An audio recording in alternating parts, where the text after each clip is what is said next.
out and just destroy zombies. So you can see a lot of the SP temperament in there.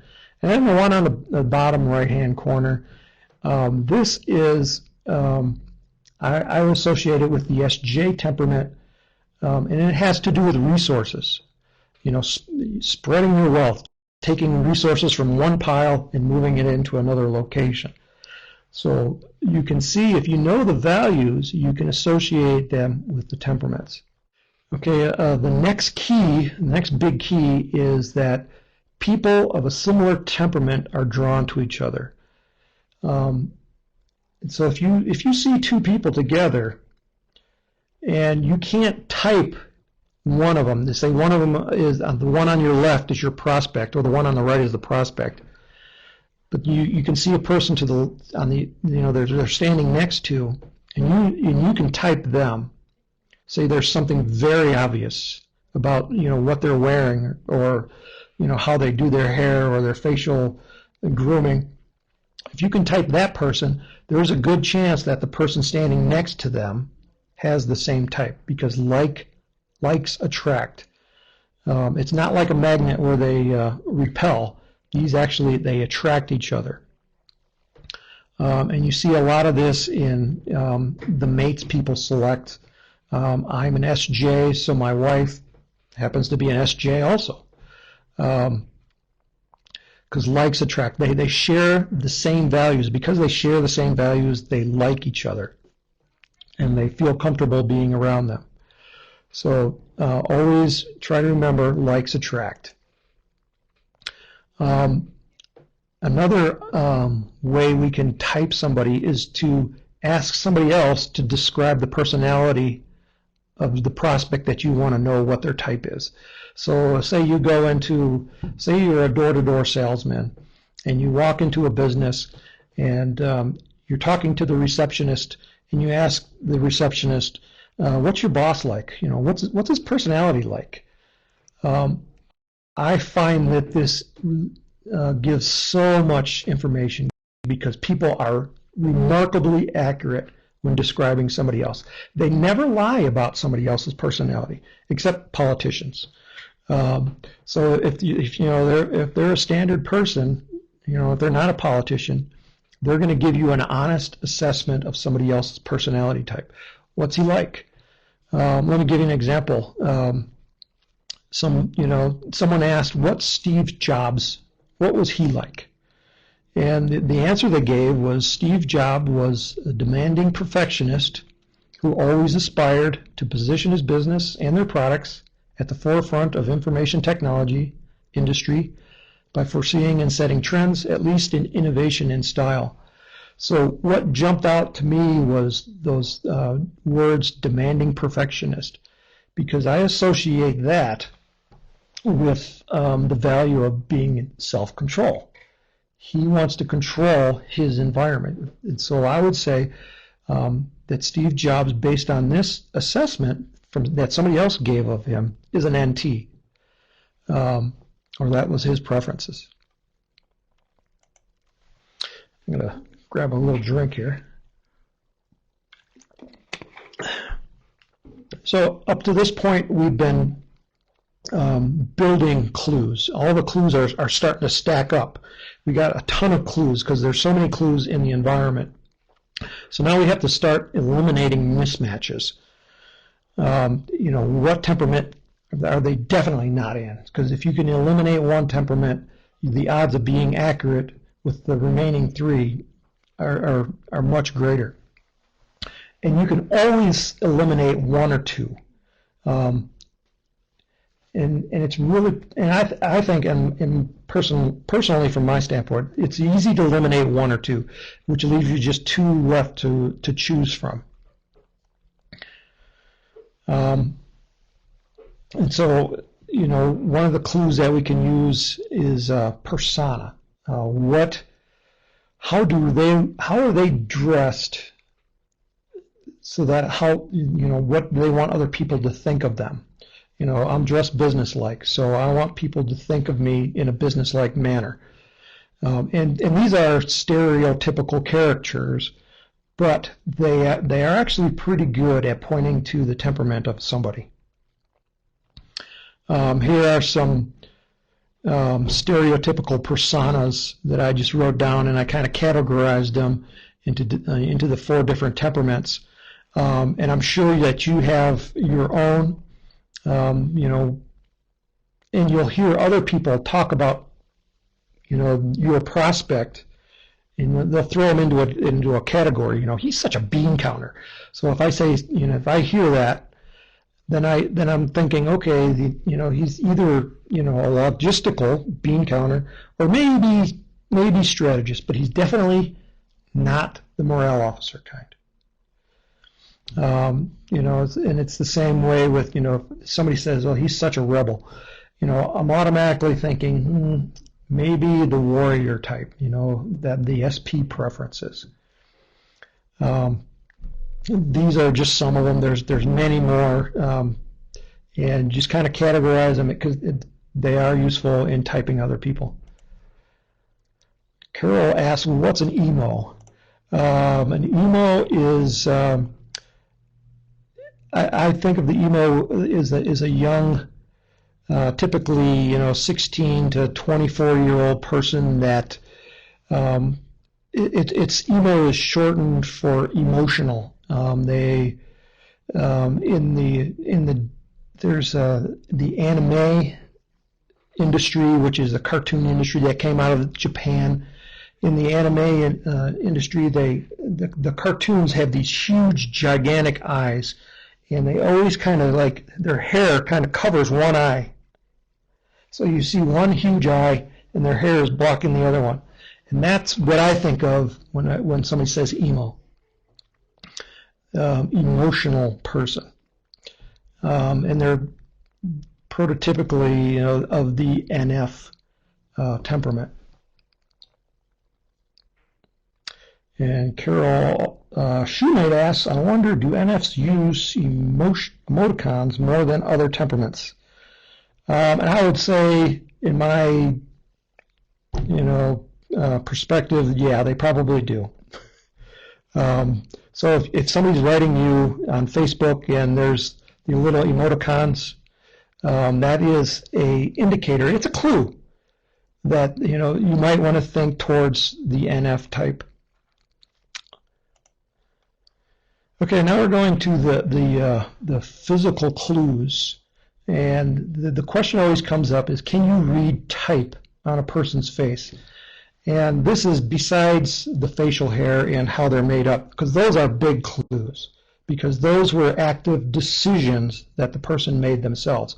But their facial structure itself, can you read type on that? And that's a good question, because there is a very strong genetic component to type.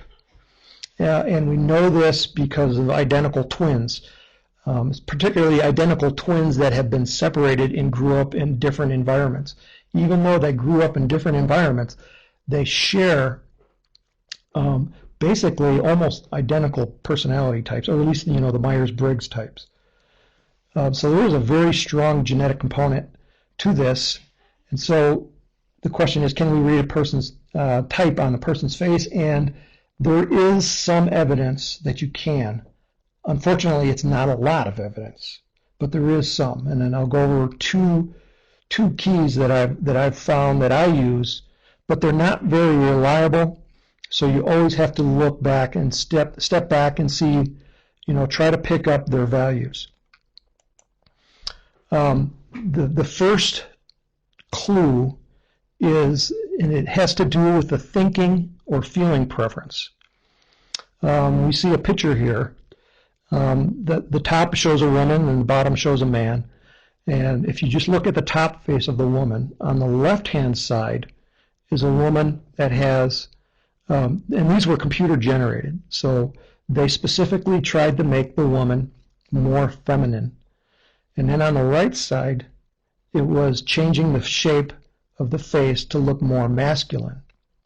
And it's the same with the gentleman on the bottom, or the computer-generated face on the bottom, where on the left-hand side has a more feminine features on the left-hand side, on the right-hand side, I'm sorry, the right-hand side is more masculine, the left-hand side is more feminine.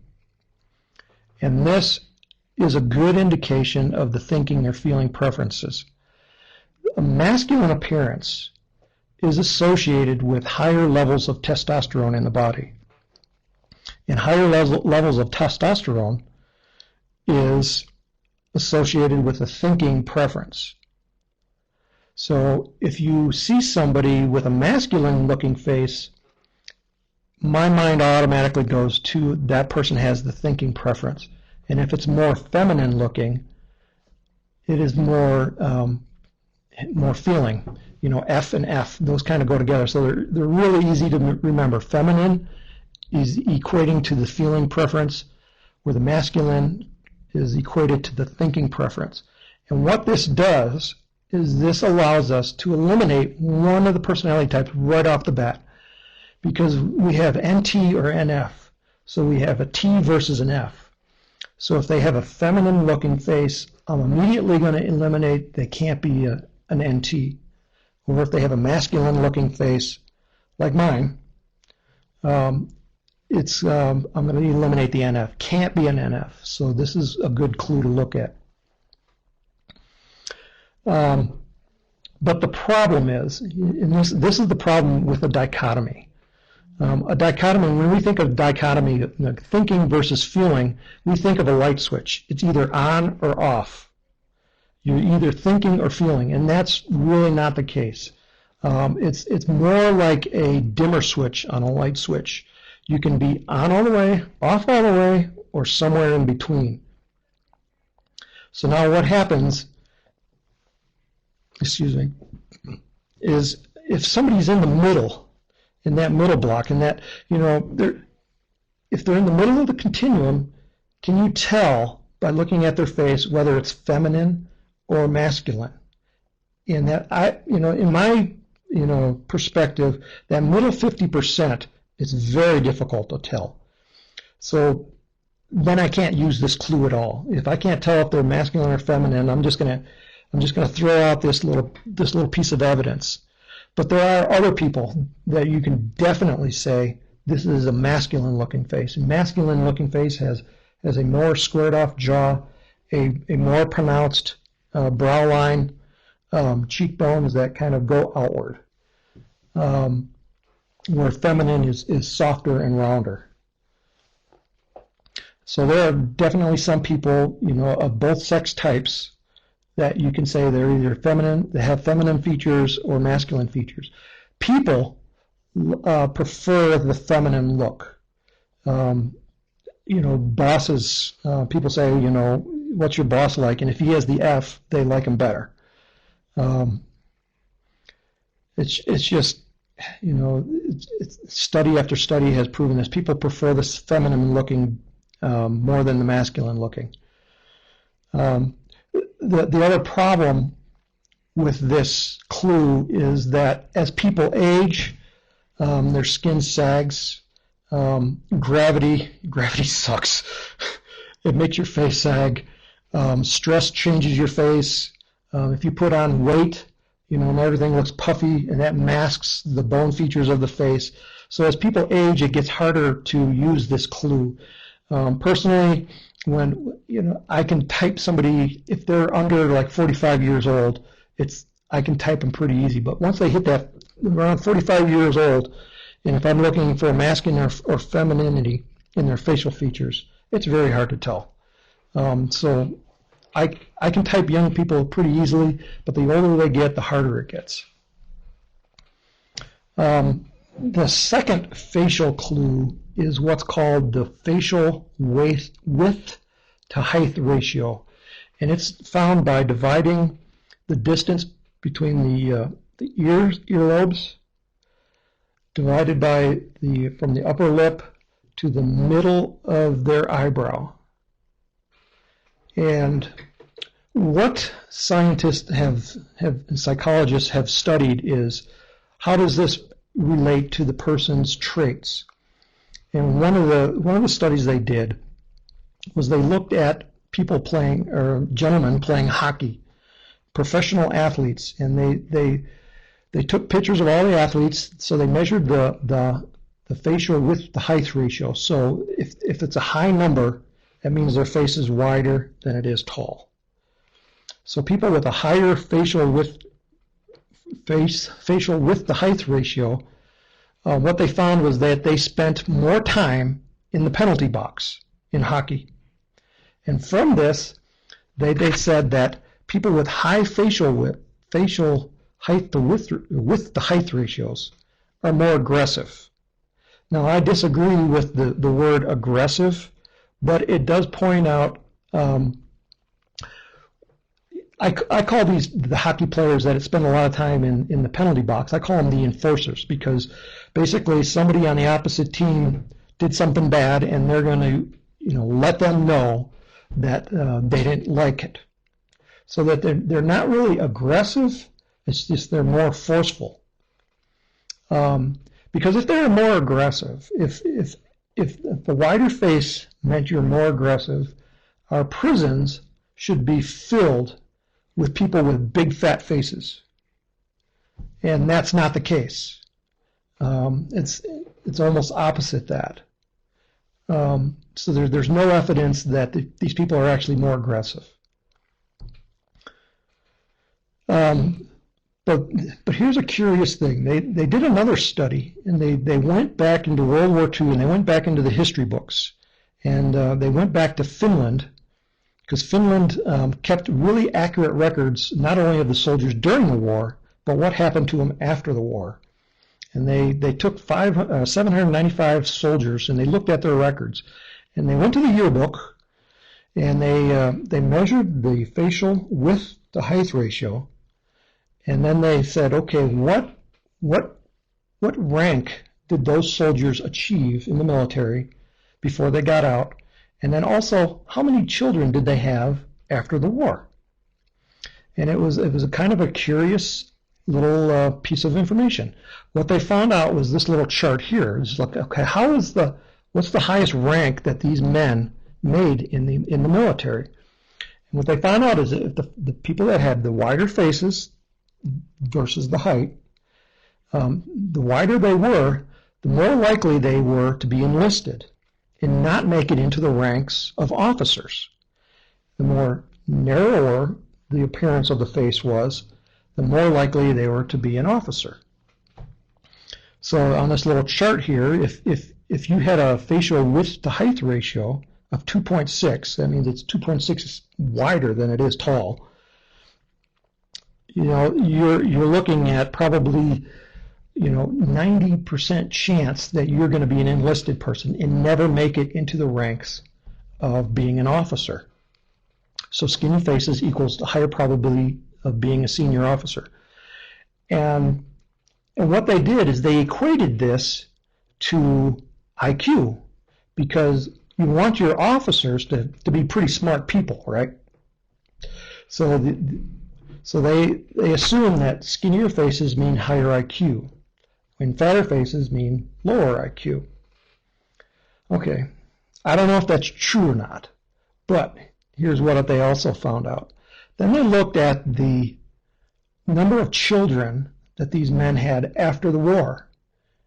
And what they found out was the men that had the wider faces had more children. And this leads to a conundrum, because the assumption that these psychologists were working on was that genetically the smarter people should have more children, because people with it's the healthy genes syndrome. You want to pick a mate that has healthy genes, and obviously IQ means you got healthy genes. So it's a conundrum. So how come these fat-faced, aggressive, they're aggressive, have more children?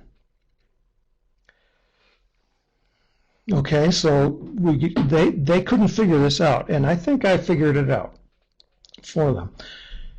They also found out that the men with the wider faces were more cooperative.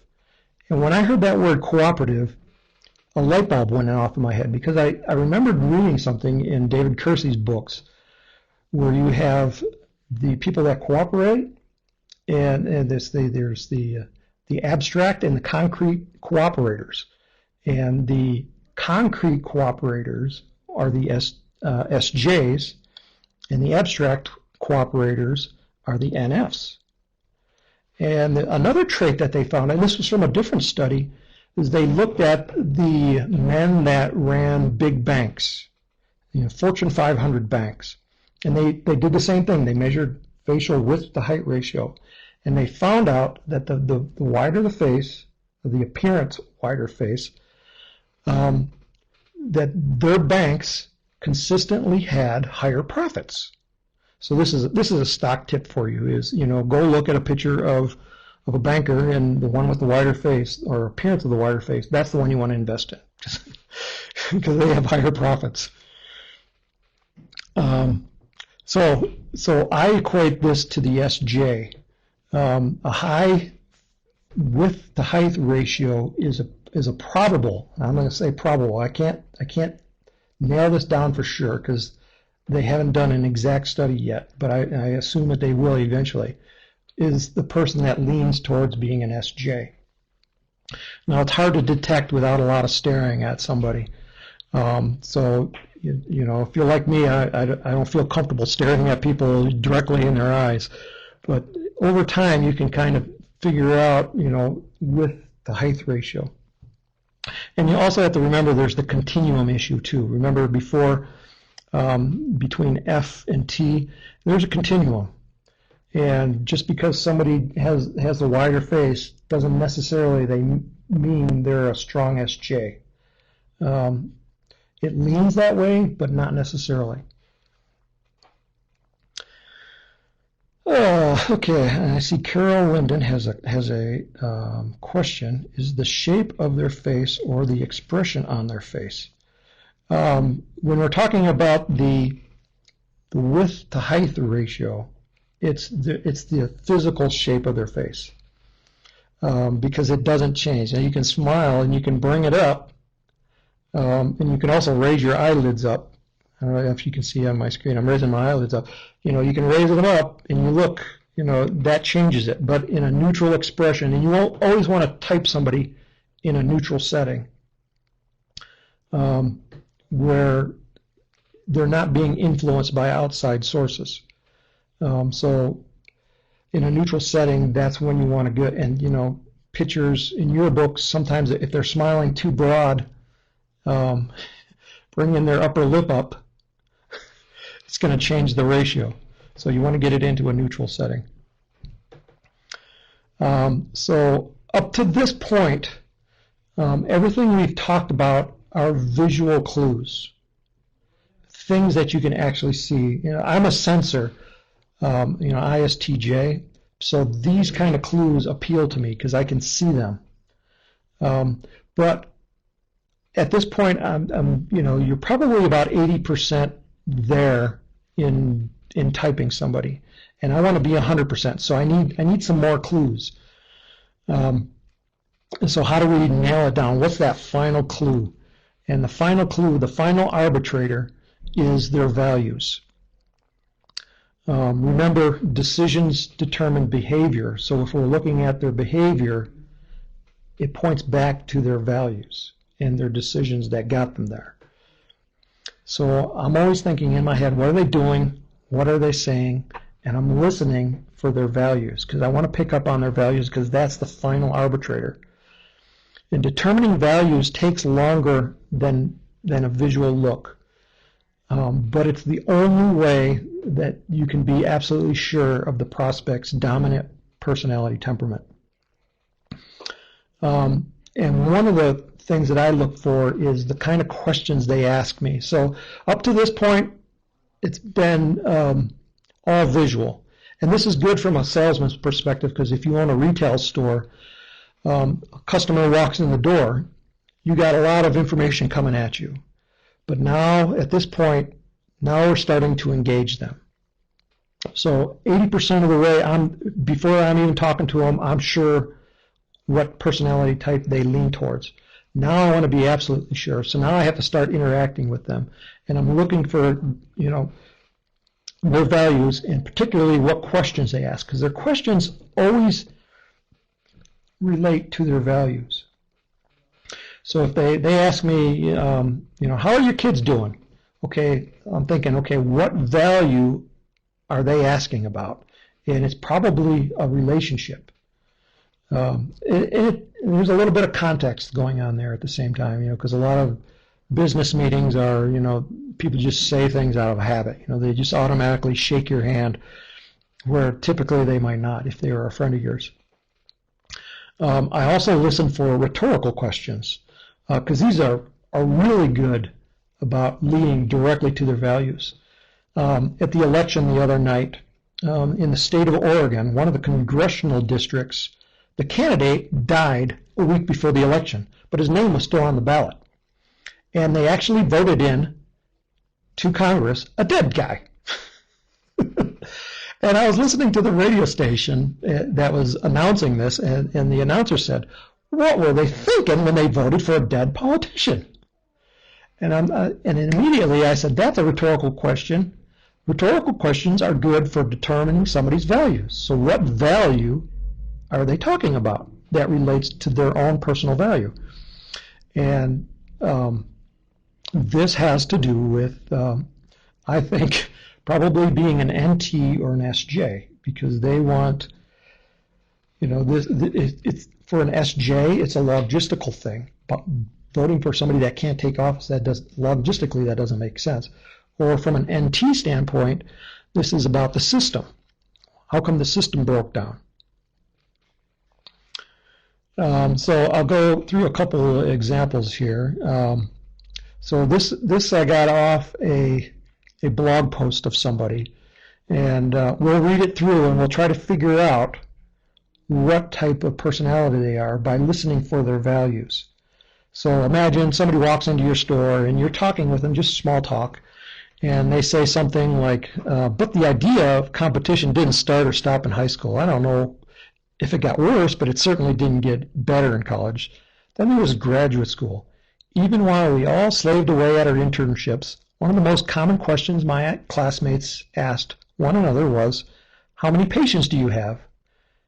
As if the number of patients on our caseload, and this is a rhetorical question, as if the number of patients on our caseload was an indicator of how hard we were working, or the quality of care we were giving. So I'm hearing a rhetorical question, and I'm thinking, okay, what value is this person talking about? And they're talking about the quality of care. And so I'm thinking empathy. So if the person values empathy, which temperament do they have? And my probable guess is this person is an NF. So I'm going to match that with all the other clues that this person gave to me. Let's do another example. This one I found from one of the person I follow on Facebook, and he wrote, I recently hired a writer off of Elance to write a short article on careers in chemistry for my website. Her first sentence, and I wish I was joking, was, chemistry is a good career for people who are fond of atoms. The next sentence, if you want a career in chemistry, study chemistry in college. I have often said that Elance is the cesspool of freelance writing, and with this, I rest my case. So what values is this person talking about? And my guess was integrity, because they can't believe that somebody would put forth such shoddy work that they were getting paid for. So which of the four personality temperaments has integrity as one of their values? And if you go back to the list that I gave you earlier, this was the SJ. And there's other clues in what he wrote here that also lean towards SJ. So, I am pretty sure that this person has the SJ temperament. Here's another one. This one also, this one came in just a couple days ago, right after the election. This was a reply to another person, so it was kind of like one person made a statement, he made a reply to this. And he says, can anyone really support a candidate literally 100%? I live in Indiana, bro, and I follow Indiana politics. I'm very happy with my governor, and I think we have a good system here. There's a lot of our guys have done here that benefits me, my views, and my way of life. So I'm thinking, what value is he promoting here? And the one that popped into my head first was the value of loyalty. Happy with my governor.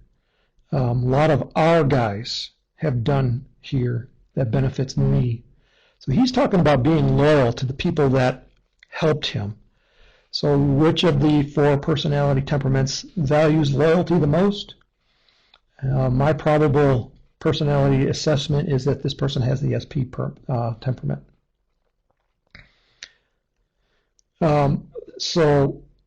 But there are some things that make this hard.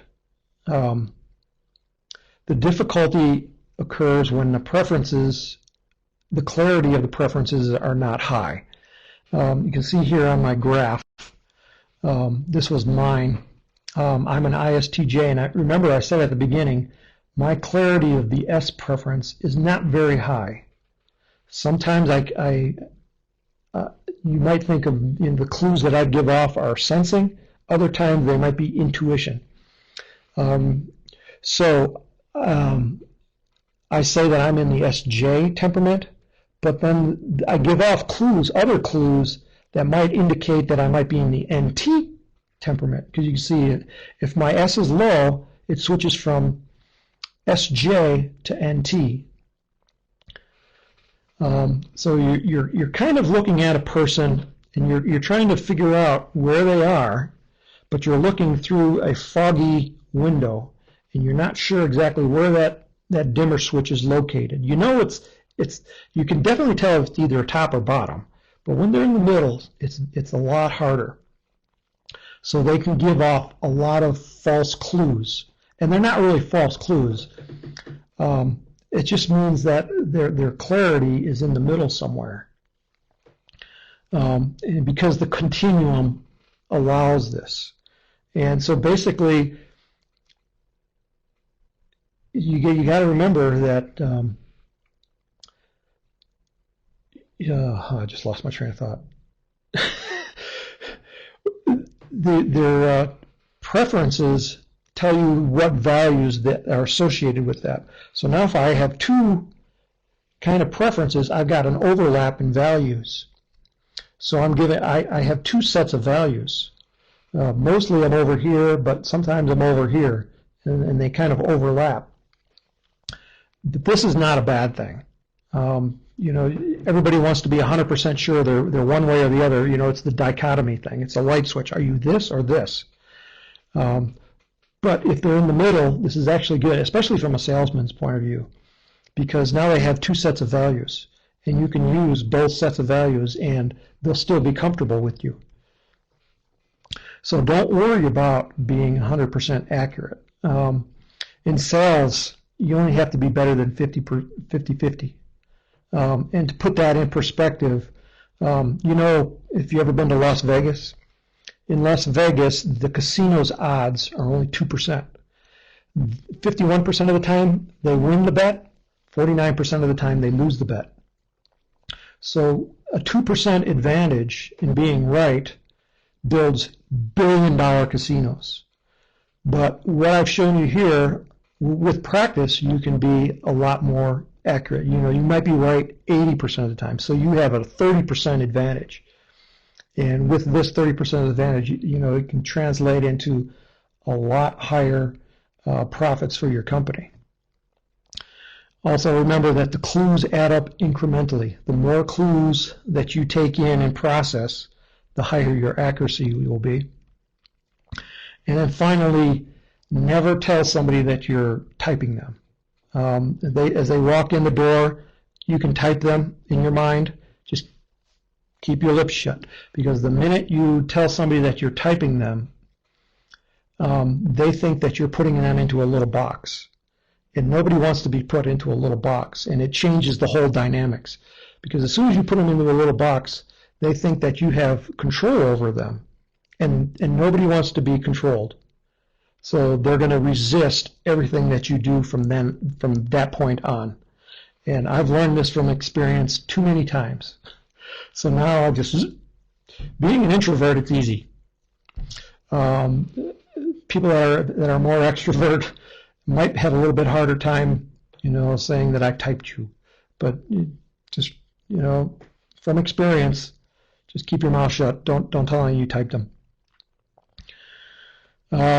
So you've typed somebody. What do you do next? Well, as we discussed at the very, very beginning, what you do is you adjust your own mannerisms to make them feel more comfortable, and that allows the dialogue to open up, because you can't sell if you don't have a dialogue going. And then now, if you know their values, now you can talk about their values, and they love hearing somebody else honor their values. It's like you like it when somebody says, "Oh, you got the best looking kids in the world." You're honoring the value that they have for their kids, and that builds rapport. And then finally, now if you know what type your prospect is, you can craft a marketing message that appeals to that person. And not only will it appeal to them, but it also appeals to other people that have that same personality temperament. And I've talked about this in my last webinar that I did earlier this year, is what do you do once you know somebody's personality temperament? And so if you have access to that webinar, go back and watch it. If you don't, you can contact me and I can give you some pointers on what to do next. So to kind of review this and to sum it all up, the 5 steps were playing the percentages, using the context, building up your clues, then start eliminating the mismatches. And you can look for some physical clues into the face. There's not many, and on the grand scheme of things, they have that much importance. All the value-based decisions are huge. So look for their values. And that's the final thing, is the values, they're the final arbitrator. So at this point, we can open it up and we can ask questions if you have questions. So ask now, because once this is over, you won't get a chance to ask. And if there's other people that come back later to listen to this webinar, your questions are going to really help them out. Awesome. And Tim, I'll go ahead and enable the microphones for everybody. So we do have a few people still left on the line. I think we had a few people who had to leave early. So at this point, microphones are open. You can enable your microphone by clicking on the icon once at the top of your screen. It'll turn from gray to green. Or you can feel free to just type your question right into the chat window. We do have a couple of questions in there already. And Tim, I'll let you take care of those. Okay. Carol asks, remind us, what were the NF and the NT values? Let me see if I can find my slide where the values are.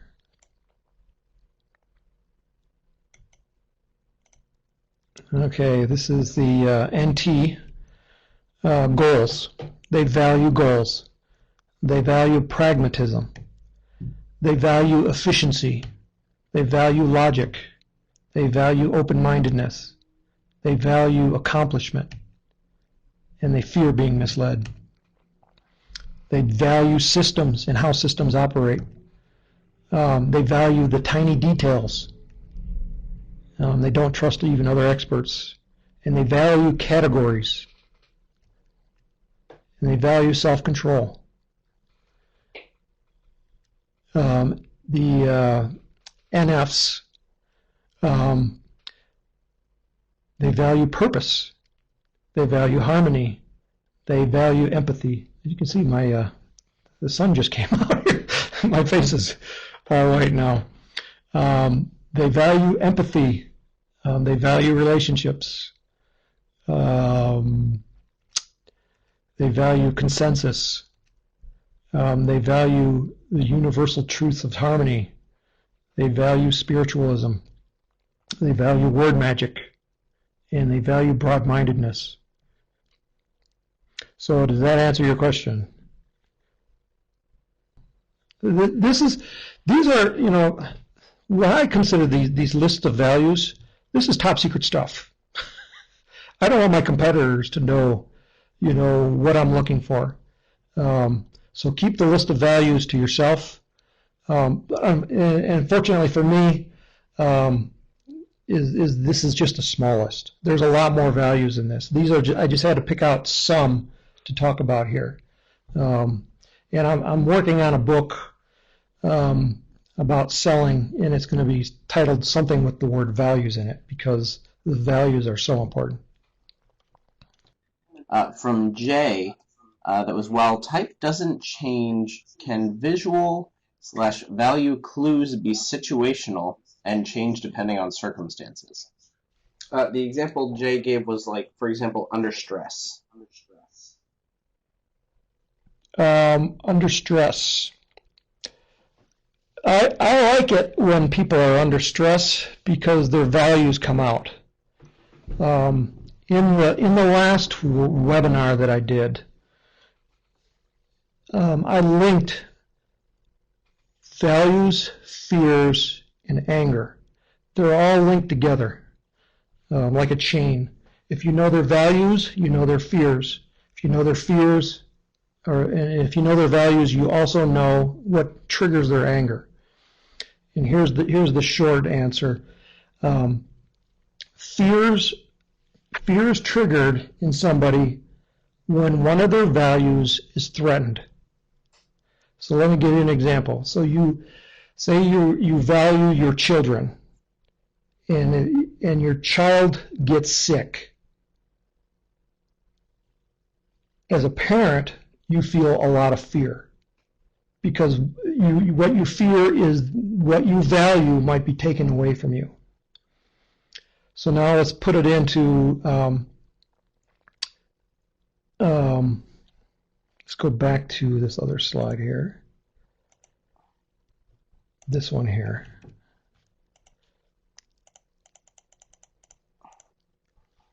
The NT, the person with the NT traits, they have this big fear of being misled. And why do they have a fear of being misled? What value is being threatened by being misled? And I think what it is, the value of their goal is being threatened. Because now they can't reach their goal if the information that's being given to them is inaccurate. So they have a fear of being misled. So now what makes them angry, what puts them under stress, what makes them angry is when that value is actually attacked. Simple example, if your child is being attacked by a bully, are you fearful? You're mad. So when a value is attacked, anger is triggered. When a value is threatened, fear is triggered. So now if you have the NT personality temperament and somebody knowingly misleads you, you are instantly angered. So when I'm typing somebody, and I didn't put it into this PowerPoint, is I'm also looking for their emotions.